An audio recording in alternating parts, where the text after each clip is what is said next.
They hire people who are a lot like them, and so they like them, and so they hire them without knowing whether they're a proficient manager or not. This is something that we have learned the hard way in our organization that's been around now for 16 years. I've seen it numerous times in our client organization. First four firms that you talk to are all complaining that their web team sucks and that their SEO sucks and that they can't, rank on the first page of Google because it's too hard. But it's most lawyers will not then turn the mirror back on themselves and go, well, what are we doing inside our own?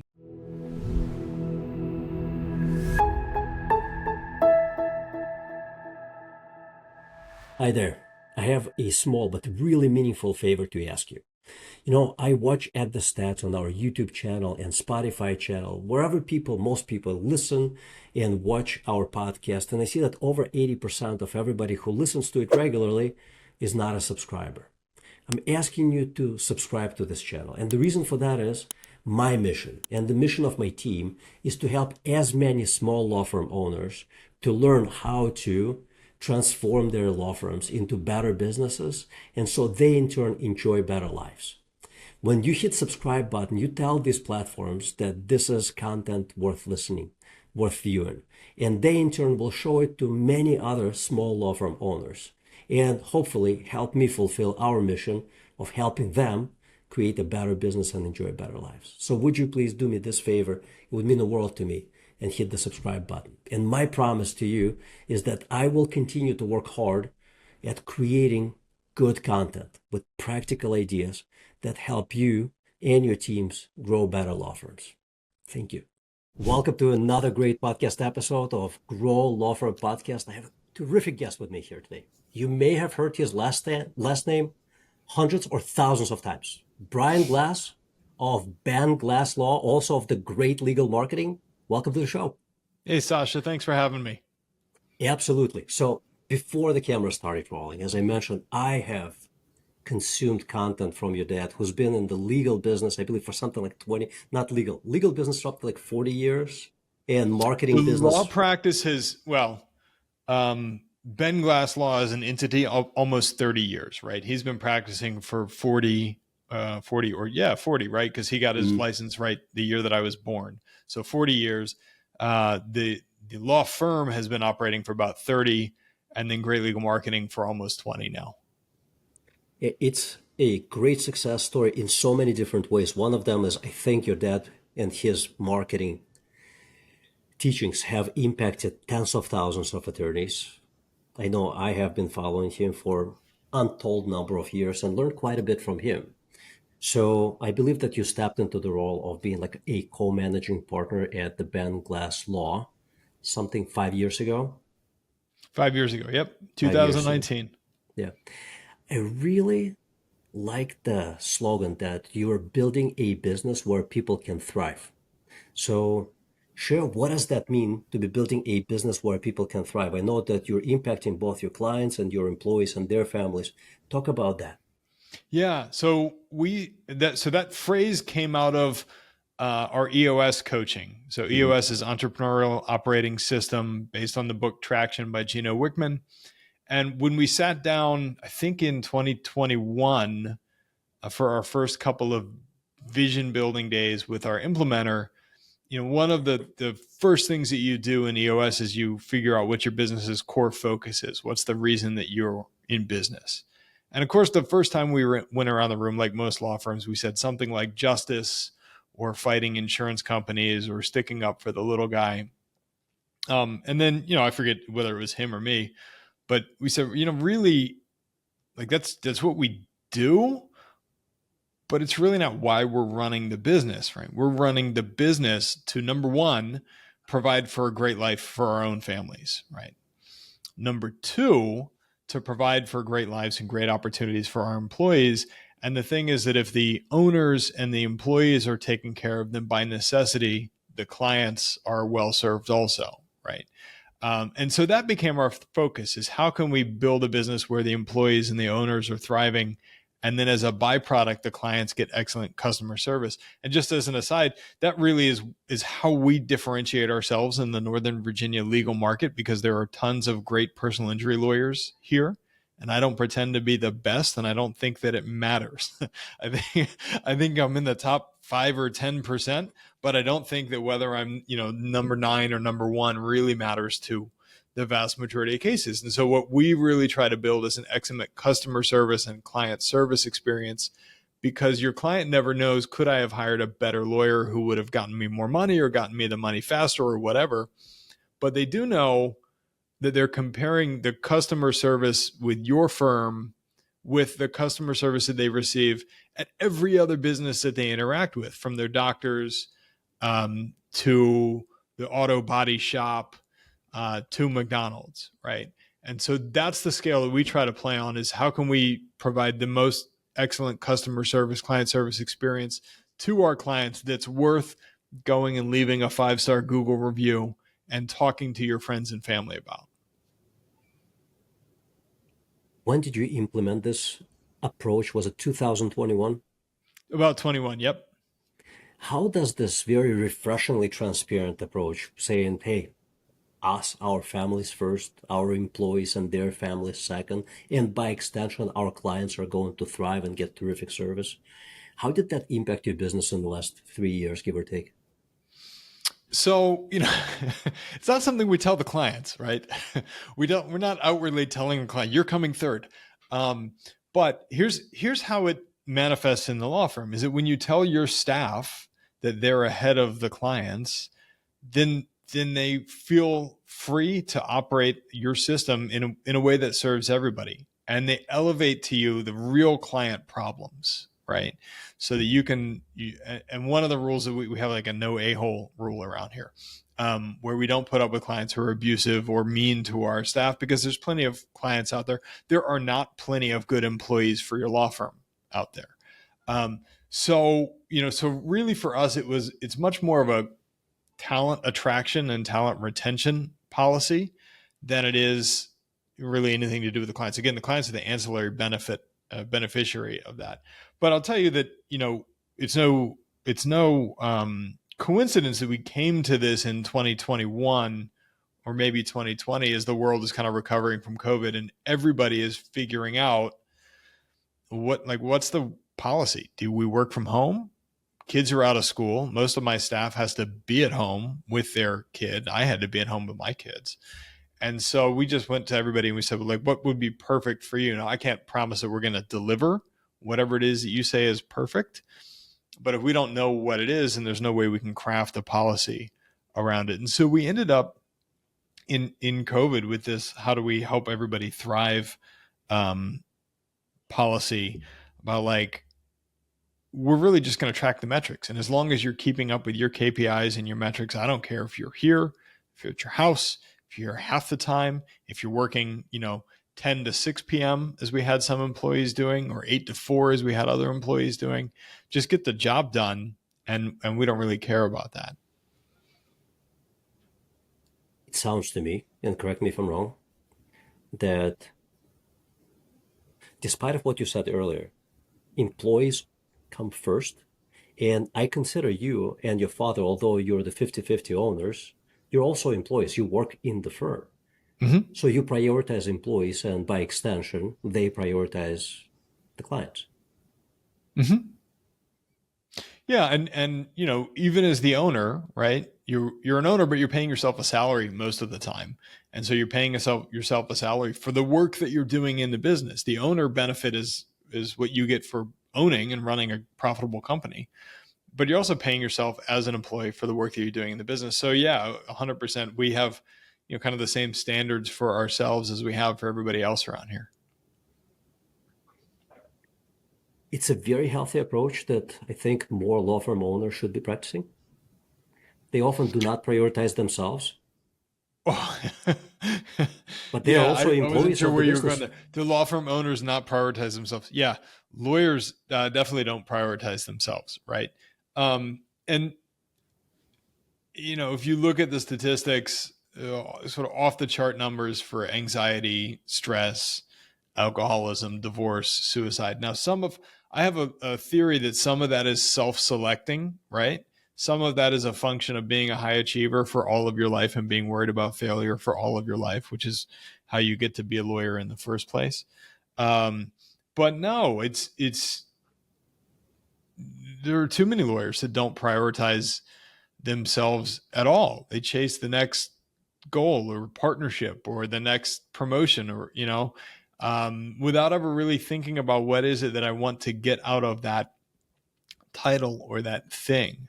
And so, no, one of the things that we teach in Great Legal Marketing is the first thing that you have to do. In fact, the first module that our customers see when they become clients is called becoming the CEO of your law firm, right? Which really is becoming the CEO of your life. You have to have a vision for where you want your law firm and your life to go before we can help you with anything, right? Because I'm not going to tell you what's right for you. You should run your business the way that I'm running mine. But if I don't know where you're trying to go with your life, if I don't know what your goals are, I can't help you achieve any of them. And most people, not only most lawyers, but most people don't really have a vision of where they want to go. On the recent podcast episode where you were interviewed, you mentioned the book Vivid Vision. I Mm-hmm. love Cameron Herold. I have a couple of his books, met him at a conference a decade plus ago in Boston. Highly recommend if you haven't read Double Your Double. Terrific Mm-hmm. book.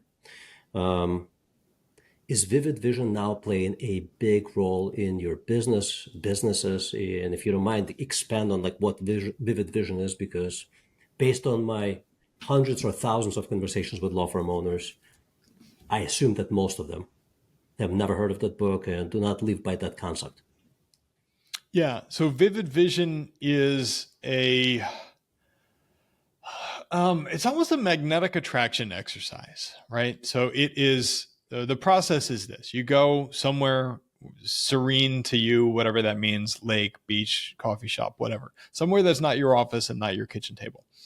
And you write down all of the things that you want in your life or in your business or both in the next 3 years, right? And so Cameron Herold's kind of thesis is 1 year is too short because now you're hamstrung by the reality of where we are and how far can we get in 1 year. And 10 years is too long because too many things might change in your life, your desires might change, whatever. But 3 years is kind of the sweet spot where you can vision out what would be perfect for me.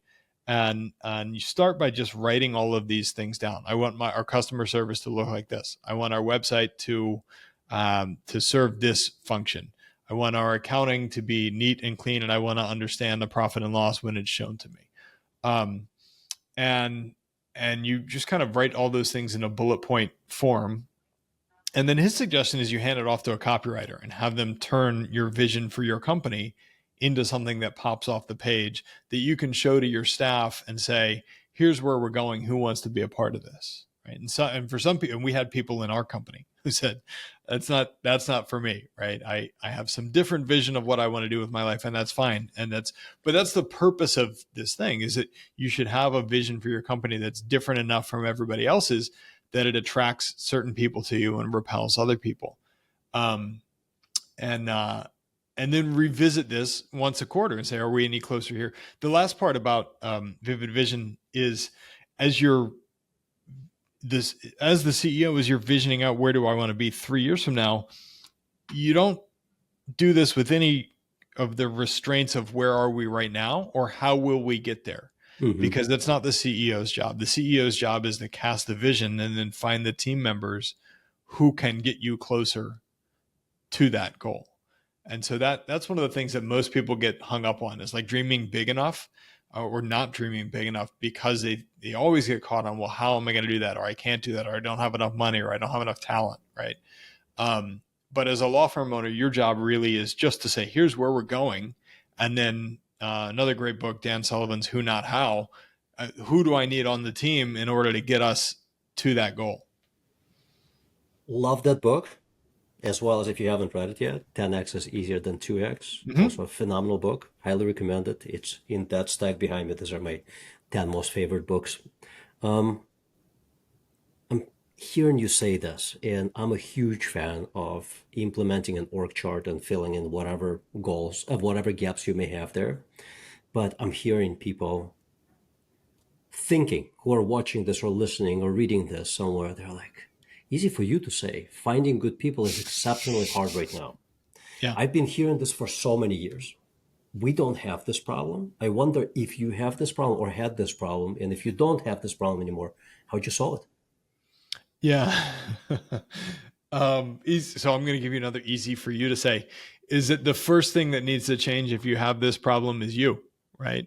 I tell people it's not that there aren't good employees out there in the marketplace. It's that good employees don't want to work for you, either because you're not paying enough money or because your vision isn't attractive enough or because you just aren't very good at your job, right? And they don't want to follow you. And so that's the first problem that needs to be solved for is how can I create a place where people actually want to come and work. And I'm not sure that I have anything really tactical to say on that because I think it is an individualized set of problems. But every time I hear somebody, oh, I can't find good people, right? I just resolved the case with where the lawyer, every time I got on the phone with him, he complained about me that he couldn't get his people to show up on time. And then every time he corrected them and said, no, I really do need you here at 9 o'clock, they would just quit and find another job. I said, well, it doesn't sound like you have a very exciting place to work. You know, you're not, and he's doing insurance defense. So I don't know how exciting you can make that. But it's always, and we said this, I think I said this before we started recording, like it's always back to what am I lacking, not what is the rest of the world, owe me, but doesn't know that it owes me. A mentor and an advisor of mine. He's a very crude guy, a brilliant business mind. The way he puts it, he says, if you're a shitty manager, you're going to attract flies, as that's where flies go. If you're a honey manager, you're going to attract bees. The point of being a growing leader is to become more of a honey than a pile of shit. If you continue to be a pile of shit, you're only going to get flies. I He's haven't a heard that one really before. he's a really crude guy, but the way that he shapes up these like mini stories like really makes sense. Like you want flies, that's what you're going to attract. You want Mm-hmm. A grade players, A plus grade players. Yeah. You're gonna have to become that A grade player, A So plus grade player. here's an exercise that I did at an event maybe 6 months ago that was a real eye opener for me. Is draw out your org chart, or at least your 5 direct reports and their direct reports, and include yourself in this, and then rank each of those people as a 6, 7, 8, or 9. A 6 is fireable. A 9 is your rock star employee that if they left, you would be in a terrible amount of trouble. An 8 is somebody who can become a 9 with a little bit of training. And a 7 is just kind of they're serviceable, right? And what you'll find is that in the spots where you have somebody who is an 8 or a 9 who's reporting to a 6 or a 7, you're going to have tenure problems because A players don't like working with C players and they hate working for C players.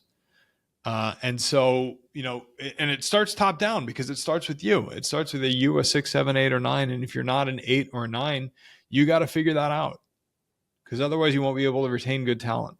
Yeah, there's so much wisdom in that. I think where a lot of law firm owners and their top level managers, if they're of that size, will fail is that they do not know how to manage managers. They do not know how to hire the right managers. Thus, they hire people who are a lot like them. And so they like them. And so they hire them without knowing whether they're a proficient manager or not. Mm-hmm. This is something that we have learned the hard way in our organization that's been around now for 16 years. Mm-hmm. I've seen it numerous times in our client organization. So I think as part of the learning, as part of becoming an A or A plus type manager, owner, operator of your law firm, You have to learn how to become and how to hire, rather, Yeah. great managers and understand what great manager And actually is and how to manage them and the manager's skill set is really different than the great completely. operator skill set. And Yeah. so that's what so many lawyers get wrong is you have a great operator Yeah. and you promote them to department head, Hmm. right? But if they are not the kind of person that supports and makes better everybody else around them, then they're not going to be a good manager. And that's that, if you have that problem, don't beat yourself up because that's the problem of every small business in America, right? 100%. You want to grow with the people that you brought on in early stages, but they're not necessarily a good manager. Yeah. My wife started working here maybe 2 years ago, and she came over from a larger IT company, and she was running their HR. And one of the things that she said to me when she got here is like, you have all these people who you've titled director, right? Marketing director, intake director, right? They don't have anybody below them. And now that they're a director, you can't install anybody above them, right? Because you're necessarily going to have to demote them. This is It's a another trap. thing that another mistake we made along the way. Like, hey, just pick your own title. What title would be exciting to you when we were a 10-person company, right? And you can't ever install anybody above the head of marketing.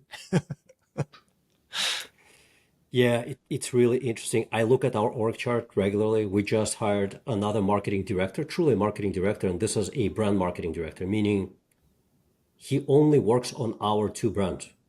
He is not allowed to touch clients' marketing. That's it. The first task was go talk to people, develop your own org chart for internal marketing functions, report to us what gaps you find, and also assess the quality of the people who are already in the org chart. That's a big task. Mm-hmm. He's done. He is reporting to my partner and I tomorrow. 2 weeks. 2 weeks to interview everyone, build out an org chart, and tell us where we have strengths, weaknesses, and gaps. And I've been meeting with him regularly. This is another thing that so many owner operators don't understand. Well, they understand that they shouldn't be a practicing lawyer, right? Because managing a law firm and practicing law are two completely different things. One Mm-hmm. pays a certain billable rate, another one should be paying substantially more plus dividend or however you do your distribution. And they don't understand that when you are a manager, you have direct reports, and those direct reports are very similar to, let's say, being a head coach of a football team. Monday through Friday, you're on the sideline of the field coaching your players, and Sunday you watch them play. I work with my direct reports, including our director of brand marketing, daily. And I mean, every single day, I want to hear what got done from, if he's a director level, but he just started. There might come a day when I'll be like, dude, we can meet once a week. This is a very seasoned, 20 plus years in the field, very seasoned director level person. I'm like, we're going to meet every day for an hour, 2 hours, 15 minutes, but we're meeting every day. We're going to look Mm-hmm. at what got done, what didn't get done, what got in the way. What are your new thoughts? How is your plan evolving because you're new here? Every single day. And when you are a manager, when you have direct reports, you have to be there for them. Like I think about it that every day, you cannot have more than 6 direct reports, but every day before lunch, you're coaching every single one of them, unless they're out sick or on vacation. Yeah. And the challenge for many owners of small law firms is that you also have to find some time to do some of the legal work, at least to get you through this revenue plateau and get onto the other side where you can True. then become the person who's managing or hire somebody to install somebody to do the managing. One of the highest uses of my time recently has been my weekly one-on-one meetings with our marketing director because she was complaining I have too much stuff to do. She wasn't finishing projects. She's kind of scattered from social media to website to referral marketing.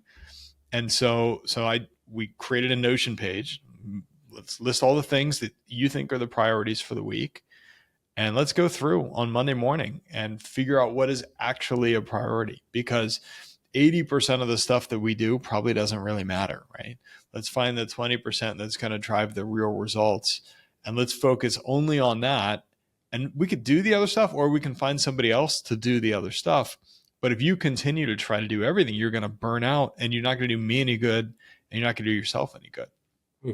So yeah, getting into that mindset where you become the coach of your people is a big shift.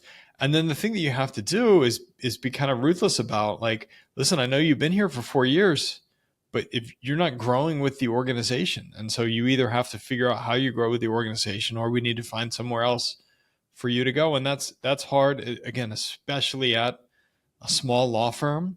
It's hard to hold people that have been with you for a while accountable, but it's really hard to make that change when you're 3.5 years into the relationship, and now you've got to start holding them accountable. Yeah, I hear you about this balancing act between doing the work that brings in revenue versus actually managing and growing the law firm. What I found through interviews with a number of very successful law firm owners is that a few of them told me that the first or one of the first hires I should have made was another lawyer, like Yeah. not do cases, because doing cases is very limiting, like incredibly limiting. You can either focus on growing the business or doing the work. I am this company, this marketing company of mine. I've built, I've started 3 businesses before that. Sold one very well, been successful in another one, crashed and burned in another one. And this brand was the first business that I actually bought, and I've owned it now for 6.5 years. And I can tell you that there was not a day when I actually did client work. Mm-hmm. We have, in 6.5 years, our revenues has more than grown over 500%, and we have over 70 employees. And I credit it to a large degree because neither my partner nor I deliver client services, because if we did, how could we grow? It's so challenging. Like, managing and growing a business is more than a full-time job. Yeah, I love that. The first hire should be another lawyer. I have a friend who, for the last 3 years, has been complaining about how much work that he has to do and how he can't hire another lawyer. Like, dude, if you don't do it, then you're never going to be able to scale out of this life where you're waking up at 2 a.m, in a cold sweat, and you're like, well, I'm up. I may as well go check my email. It's the concept of buying back some of your time. And the thing is that you just have to believe that if I do this and if I make this investment in another person, I can find a better use of my next hour, right? That I Mm-hmm. can make more money in my next hour if I devote some time to building this business than if I continue operating either on an hourly rate or on, your effective hourly rate if you're in an injury law firm, because you could figure that out. Like, what's the revenue for the last year divided by however many hours you worked? Like, you can come to an hourly rate, and you just have to believe that if you hire somebody else in at a percentage of that you can go and lever up your time. And if you don't believe that, you probably should go work for somebody else. 100%. And truth be told, based on the numerous studies that I have seen, the actual rate per hour worked or supposedly worked for lawyers and law firm owners is actually very low. Hmm. It is very low. I read that the median income for a law firm owner is something like 211,000 per year. Yeah, for a That law firm includes owner. for a law firm Yeah, owner. and I think that number sounds a little high, actually. Does it? Again, I do not stand behind the stats. I read it somewhere, but Yeah, I let's mean let's imagine that it that was may even have 211. been median revenue, right? But I appreciate the point, which is, most small law firm owners are struggling Mhm. because they never teach you this business stuff, right? Right, and Um, nor should they. yeah. Law school is not about teaching you business stuff. Law school is about teaching you legal stuff. So you develop great business, great legal acumen, and you go and work somewhere else and you practice law. The day you decide to start your own law firm, that's it. Now you need to learn the business stuff. Hmm. You put on a different hat and you go practice business now. There's something to that, but I think also, even as you get out of law school, like, the local bar association and the state bar is doing very little to educate people on how But do what about you personal how do you responsibility? grow your business, right? But it's not bar's How do you do any responsibility. kind of referral marketing? How do you, because all of that is, it's like antithetical to the belief that you can have both a good business and do right by your clients, right? because you need to log your pro bono hours, you need to log your wellness hours, whatever. But you could do more of both if you Mm-hmm. ran a more successful business. 100%. I am a big believer that managing a 10 plus million dollar law firm is a lot easier than managing a $500,000 law firm. A lot easier because your org chart is built out Mm-hmm. and you're probably doing one job instead of 7 different jobs. You have other specialists or managers above specialists who are doing other jobs. So you don't have to worry about 17 different things. Yeah. I don't believe it. This is just my personal take on it. I don't believe that bar association or law school or anything else is responsible for your business education more than you are. It's a choice. Like 25, 30 years before internet became a very prominent thing. Like if you are a practicing attorney going and consuming content on how to build a substantial, profitable, valuable law firm, first of all, there weren't very many books. I looked. Mm. There weren't. Today there are. There wasn't YouTube. There was no internet, not in the way that we know it today, right? So actually learning how to become a great business leader as a law firm owner was very difficult. And you didn't have the time. You'd have to travel to the library and look at books that were there, and they were sparse. But today, I think it's also a choice. If you choose not to learn those things, it's a choice. If you choose to stay solo or small, that's a choice. There are numerous examples in every practice area, in every mid-size or larger town, where there are people who broke out of the solo or very small law firm. The struggle is not real for them anymore because now they operate $5 million law firm with 20% net profit margin, banking $1 million pre-tax every year. It's very doable. Others have done it. Why wouldn't you? It's that difference between the legal acumen and the business acumen, right? Mm-hmm. The legal acumen is developed. You're probably a great lawyer. The business acumen is probably underdeveloped because they didn't teach you that in law school. They weren't supposed to. Bar association, not really supposed to. It's a choice, right? Like turn on YouTube, wherever you're watching this right Yeah, now, and be that's like, right. how to build a $10 million law firm. There will be 25 videos that will tell you like Just kind of step by step how to do it. yeah, just Google it. Somebody will show Just you an Google it. ad, sell Just you a go book. Google it. I think I wrote a But bunch of articles on that matter, like how to build a $10 million law firm. yeah, or just that chat GPT.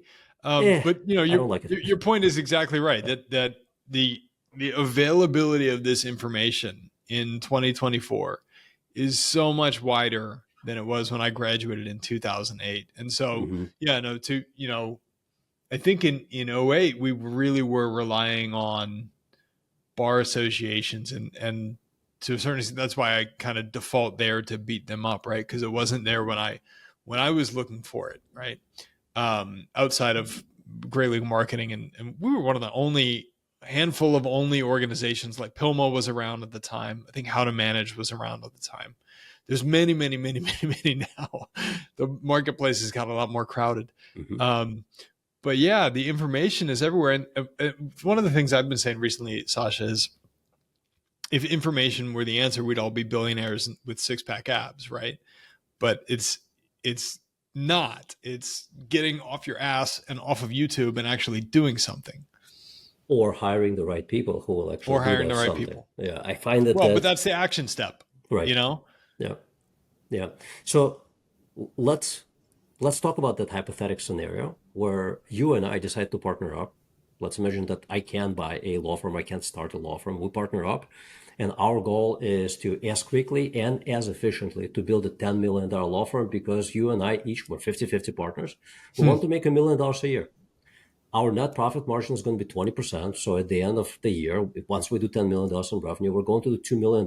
We're managing partners. We're going to pay ourselves $300,000 a piece for managing the law firm. Thus, our pre-tax income is going to be $1.3 million, which really doesn't suck. A lot more than 211 or whatever that median income might be for a law firm owner. How do we do it? We're starting from absolute We're scratch. starting from absolute scratch. Oh, Yeah. what kind of law firm are we? Whatever you want. We can pick. We can do PI. Yeah, whatever we want. we can pick, right? Like, so, okay, let's start there. What's the right practice area for us? Yeah. So, I mean, I like personal injury Yep. because you are completely untethered from an hourly rate. Yep. Right.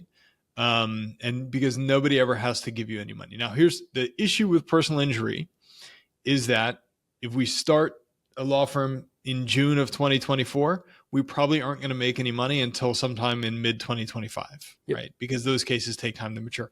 So to solve that problem, the first thing that we would do is go to all of the 800-pound gorillas in our market and get on their referral marketing list, right? And Morgan & Morgan, Ashcraft and Jarrell, if a case comes to you that's too small for you, we'll go in and try it. And that'll solve our immediate cash flow issues. Next thing that we do Are we is taking we out a go and loan to create a start the referral firm? network of doctors. Hang on. And Are we taking out a loan to start the firm? are we taking out a loan? Probably. I would. Probably. I'm bullish on us. I think we can do it. We'll pull off the $10 million. I don't care about little debt. Everybody Yeah. in the Silicon Valley does it. Why can't we? All right. So we're taking out. So I've Okay. never done that, and I have no experience with that. But yeah, sure. Let's take out a loan. I just want to make sure that we actually, so Ken Hardison. Is the goal let me ask you this. Is the goal to create a $10 million revenue and we're still going to work there, or is the goal ultimately to sell this thing? We'll decide later, but we want to get to $10 million in revenue because it's $100,000 per month payroll to us each. Mm-hmm. It's not bad. We can decide to sell it. I can decide to sell my 50%. You can decide to sell your 50%. We can decide to sell off the whole thing. Well, the reason that I ask that is because I don't think that single event personal injury is a good model to be able to sell ultimately. If I were going to sell it, we would think about how do we create maybe a family law firm where our clients are going to have issues with the kids on a recurring basis, or how do we create an estate planning law firm where we have a line of probate money coming back to us. Maybe we have some clients on a subscription plan, but okay, the goal is not to sell it. So number one, we I'm going to go, ask you to pause for a second. This is such yeah. an excellent point. I find that most lawyers who started their own law firm, they kind of fell into that practice area because that's what they did before they started the law firm. There's very little thinking like what's the most profitable, the most valuable practice area to choose. So as you're watching this or as you're listening to this, think about it, how you got into your business, how you chose that practice area, and whether that's the best practice area to be in. Yeah. Yeah. I mean, if I were doing it again, while I like what I do and why it is highly lucrative, if I were crafting a firm I were going to sell, I would probably be in family law or estate planning. Yep. And it wouldn't be branded to my name. That's an aside. Okay. So number one, we go and we try to create cases now. So we go and we find firms that are generating leads. They're paying for the leads and then they're referring them out. We're going to pay them a referral fee on the back end. Yeah, but that creates some immediate cash flow, right? I want to be the trial arm of a big settlement mill, right? Any case they can't settle, they're going to send to us. And second thing we would do is we go and try to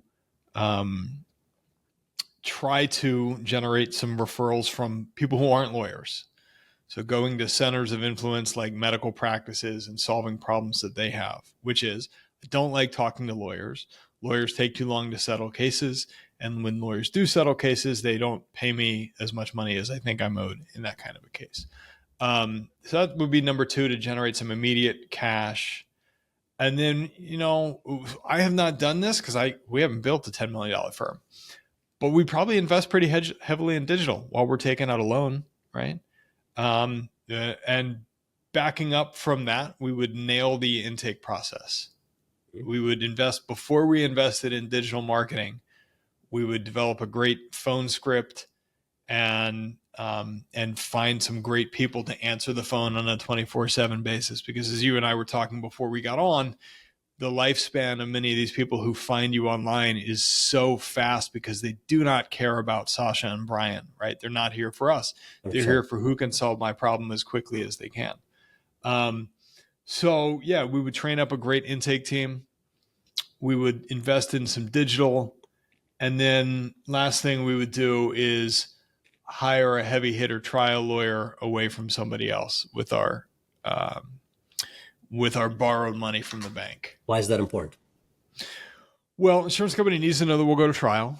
You and I aren't going to do it because it's not the best use of our time trying to grow this to a $1 million firm. And if we're paying ourselves $100,000 a month, then our time has got to be worth, oh man, don't make me do the public math, but something an hour 600 that's much bucks. higher than what we're going to be generating an hour 600 bucks. practicing law. 600 bucks for every single hour that we work. Yeah, that gets us to about $1.2 million a year, working Okay. 2,000 hours a That's year. not as high as I thought it would be. Yeah, 600 bucks, but for every hour. According to Clio, when they sign on a new law firm, they find that on average an attorney bills 1.5 hours per day. So we actually need to consistently make 600 bucks for every hour that we work for 2,000 hours per year. Yeah. That's very different than billing for 1 hour or 1.5 hours per day. That's 8 hours per day, every single day, 50 weeks a year. Got it. That makes sense. So $10 million, let's say our average case value is going to be like 20K to the firm. So talking about 500 settled cases or litigated and won cases over a course of 12 months to get to $10 million. Our conversion rate is what, 25% on decent leads that are coming in? Well, so there's a couple different conversion rates, right? Right. There's a conversion rate of all callers, and there's the conversion rate of cases that we want. So in my firm, the conversion rate of cases that we want is about 75%. Meaning if somebody calls us and gives us a fact pattern that's within our buy box, crash in Virginia, not their fault, injury and treatment beyond emergency room and primary care doctor. Okay, we want, and like insurance coverage, although it's rare that you wouldn't have insurance coverage. That's a case we want. So we get about 75% of those cases. That probably, I don't know it off the top of my head. It's probably around 25% of everybody who calls us. Got it. And then but I don't know the conversion rate on those? Say that again? What's the conversion rate on those? So 100 people call. Everybody that calls? Yeah, no, 100 people call. 25% of them are the people that you want, the cases that you want. And out of those 25, how many of them sign on with you? Oh, no, we're signing currently 75% of the ones out of 25%, you're signing 75%. I don't know that the 25% is the right answer, but out of the cases that we want, we're signing 75% of them. Well, let's say it's the right answer. So then for every 100 leads that we get, 25% of them are the ones that we want. Yeah. And thus out of 25, we sign 75%, which is 20. Yeah. So 20% is our close rate. We convert out of 100 leads, 20 of them sign engagement letter, and we're off to the races. Got it. So for us to do 500 cases and our close rate being 20%, assuming that we settle 100% of those cases, which we want, what's the settlement rate on those cases actually? Oh, this is too much math for me. I love math. I'm a through and through business guy, right? So like this, let's suppose that it's, I don't know, 60%, 50% to make it simple math, right? So we need to win 500 cases to get to $10 million in revenue. To do that, we need 1,000 cases in the pipeline because 50% of them are not going to pan out. And if our conversion rate on leads that are coming in is 20%, and we need to sign 1,000 of them, we need 5,000 leads per year to hit $10 million in revenue. Right? So give or take 425 leads per month is what we need in order to get to that $10 million in revenue. I can do a little more deep dive into those metrics. So your case acquisition cost, depending on where you're located. So North Virginia, it's probably not super competitive. We're not talking about NYC. We're not talking about Chicago, LA, right? So maybe your case acquisition cost is going to be 15% of your average case value, which if it's $20,000 on average per case, you're investing 15%, is $3,000 per case. Yeah. That sounds high, but yeah. No. If you're in NYC, you're investing 25%. If you're in Miami, you're investing 25%. And if you're in Atlanta, some numbers you'll see are absolutely outlandish. Outlandish, I tell you. People are just throwing money at the marketing machine like it's nothing. But so if we need 5,000 leads, let me take it back. So case acquisition cost, 15%. Let's call it 15%. Oh, I did call it 15%. $20,000 average case, $3,000 in case acquisition cost. So for us to get those 1,000 cases, and we need $3,000, 500 cases, and we need to invest $3,000 per case. So that's $1.5 million is what we're going to be investing into our marketing machine. I have a good acquaintance, can't call him a friend yet, great guy, Louis Scott. His PI firm currently does slightly over $50 million in revenue. Yeah. Yeah. 25% of their revenue goes into marketing. I talked to Luis Friday, actually. Yeah, that's his metric, right? 25% on marketing. And he's like, every quarter we're readjusting. So we go up $1 million in revenue. Our marketing investment goes up by 250,000. They Yeah. are determined to be one of those top heavy hitters. But the reason why I'm breaking this down is business is very formulaic, incredibly formulaic. If a lot of this, as you're watching or listening to this, sounds new, it's because you haven't developed the business acumen yet. And you need to continue watching this. You need to continue reading your newsletters. I know that you actually have like a newsletter aside from all the emails that come out of the great legal marketing.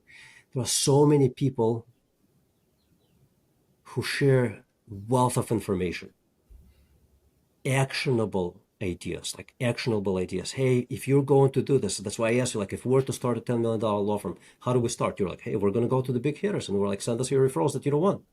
Great starting point. And I'm like, hey, how about we borrow some money to operate? Because we're not going to generate revenue for about a year. I had Ken Hardison, who you probably know from Pilmo, on this podcast a couple months ago. And he is like, when I started my second PI law firm, the issue that I ran, or first law firm, he's like, the issue that I ran into, I ran out of money. I had so many cases and no money. And I'm like, hey, we got to get some funding before we start. Why? Because we know what we're doing. We're going to be okay. We're going to pay back that debt. Just like when most lawyers, before they become lawyers, when they go to undergrad and then law school, nobody thinks like, oh, maybe I shouldn't borrow the money. No, like, it's what you do. Unless you have $300,000-$400,000 lying around, or your parents are well set up, right? Like, most people will borrow money. You don't blink an eye at it, right? You just go and you do it. But when it comes to investing into your own business,